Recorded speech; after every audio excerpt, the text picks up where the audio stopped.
la perte d'un proche.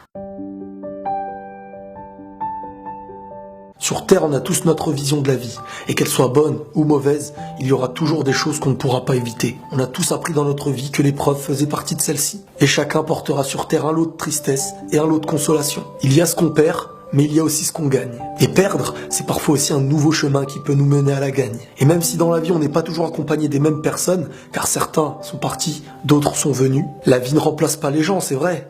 La vie offre une nouvelle manière de combler. Et réussir à ne plus déprimer et souffrir pour faire naître un sourire, c'est un grand signe de force intérieure. Et c'est très souvent ces personnes qui t'offrent un sourire qui cachent les plus grandes tristesses. Donc que ce soit avec les parents, les enfants, les amis, peu importe, chaque chose qu'on peut leur dire, chaque amour qu'on veut partager avec eux doit être fait. Car c'est la meilleure manière de ne pas regretter quand on va les perdre. Et même si tu te dis qu'aujourd'hui il est trop tard, sache qu'il est jamais trop tard pour changer. Et que parfois il aura fallu d'une expérience pour en tirer une bonne leçon. Et ce qu'on n'a pas fait hier, c'est de l'expérience pour demain. La plus grande force, c'est de pouvoir relever la tête et d'accepter la vie comme elle est. De réussir à construire en sachant que Dieu ne te laissera jamais seul. Et parfois un manque peut se combler de ce que la vie nous donne. On risque forcément de perdre sur notre route des gens qu'on aime. Autant que ces gens qu'on aime ont eux aussi perdu des gens qu'ils aimaient. Mais avec la force qu'ils ont eue, ils ont continué et ils t'ont apporté ce que t'as pu vivre. Un cœur a parfois besoin d'être triste pour en connaître tous les aspects de sa force. Et même s'il y aura toujours quelque chose qui viendra équilibrer la balance, n'oubliez pas que l'examen de notre vie s'écrit par nos actes,